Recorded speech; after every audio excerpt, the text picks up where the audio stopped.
नमस्कार दोस्तों, आज मैं आपको सुनाऊंगा बहू रोज देती थी सास को जहर।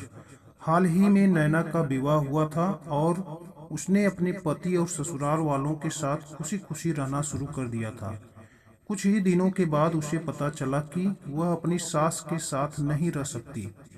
नैना की सास बहुत पुराने ख्यालातों की थी। तभी नैना एक मॉडल जमाने की लड़की थी। जल्द ही उन दोनों के बीच झगड़े होने लगे और कई महीने बीत जाने के बाद भी दोनों सास बहू की नोकझोंक नहीं खत्म हुई और हालात वैसे ही होते रहे। समय के साथ साथ नैना और भी ज्यादा आक्रामक हो गई और धीरे धीरे उसे अपनी सास से बहुत ज्यादा नफरत होने लगी।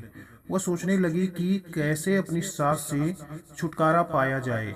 एक बार हमेशा की तरह जब उसने अपनी सास से झगड़ा किया तो उसके पति ने अपनी माँ की साइड ली। इस बात पर नैना बहुत गुस्सा हो गई और वह अपने मायके चली गई।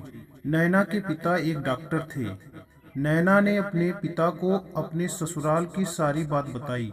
उसने रोते हुए अपने पिता से कहा कि पिताजी, मुझे आप जहर बनाकर दे दीजिए ताकि उस जहर को मैं उसके खाने में मिलाकर दे दूं और उस बुढ़िया से छुटकारा पा सकूं और वह खुद ही मर जाएगी। नैना के पिता को यह सब सुनकर बेहद दुख हुआ और उन्होंने अपनी बेटी से कहा कि अगर तुम अपनी सास को जहर दोगी तो हम दोनों को जेल जाना पड़ सकता है।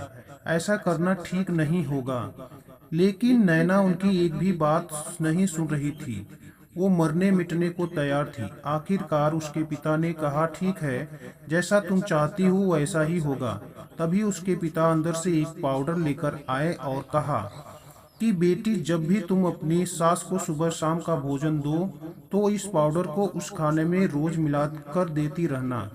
इससे धीरे धीरे कुछ ही महीनों में वो मर जाएगी और लोग सोचेंगे कि वह प्रकृति रूप से मरी है।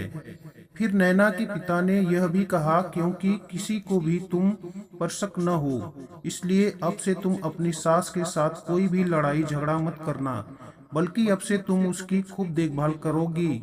भले ही वो कुछ भी कहे, तुम गुस्से से उनसे बात नहीं करोगी और हमेशा शांत रहोगी ताकि तुम पर कोई शक न करे।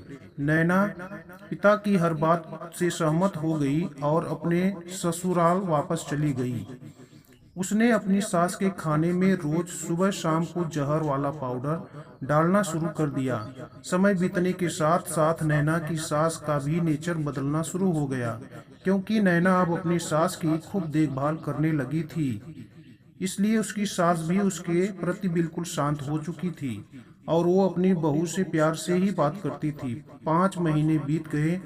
नैना रोज अपनी सास के खाने में जहर का पाउडर मिलाती रही, लेकिन अब घर का सारा वातावरण बदल चुका था। घर में कोई झगड़े नहीं थे, बल्कि नैना और उसकी सास दोनों ही एक माँ बेटी की तरह रहती थी। दोनों एक दूसरे की तारीफ करते थे। अब ऐसा लगता था कि मानो वो दोनों एक दूसरे के बिना नहीं रह सकते थे। तभी एक दिन नैना रोने लगी और उसे ये चिंता होने लगी कि जहर की वजह से उसकी सास जल्दी ही मर सकती है। तभी वह अपने पिता के घर गई और उनके आगे रोती हुई कहने लगी कि पापा, कृपया मुझे उस जहर के पाउडर को ठीक करने के लिए इलाज बताएं। मैं अपनी सास को खोना नहीं चाहती। वह मेरी माँ की तरह है और मैं उनसे बहुत प्यार करती हूँ। ये कहकर नैना बस रोए ही जा रही थी। तभी उसके पिता मुस्कुराए और बोले, कौन सा जहर? मैंने तो तुम्हें बस एक चूरन दिया था जिससे बस तुम्हारी सास का हाजमा ठीक रहे। ये सुनकर नैना हैरान रह गई और उनसे उसने अपने पिता से पूछा, उन्होंने ऐसा क्यों किया? पिता ने कहा, बेटी, अगर तुम किसी दूसरे इंसान से प्यार चाहते हो तो तुम्हें भी उसे प्यार देना होगा। रिश्ते एक गाड़ी की तरह होते हैं और हम लोग उन पर लगे पहिए की तरह। जब तक सभी पहिए ठीक से आगे नहीं बढ़ेंगे, तब तक कोई भी गाड़ी ठीक से नहीं चल सकती। तुम्हें इसी बात का एहसास दिलाने के लिए मैंने ऐसा किया और तुम्हें अपनी सास की सेवा करने और उनसे प्रेम से बात करने को कहा, ताकि तुम्हारी अच्छाई देखकर तुम्हारी सास भी पूरी तरह बदल जाए और सास के प्रति तुम्हारे इसी प्यार की वजह से तुम आज उन्हें जहर से बचाने के लिए मेरे पास भागती और रोती हुई आई हो। यही है एक सास और बहू का प्यार, जो प्यार पूरी दुनिया में तुम्हें कहीं नहीं मिलेगा। धन्यवाद साथियों।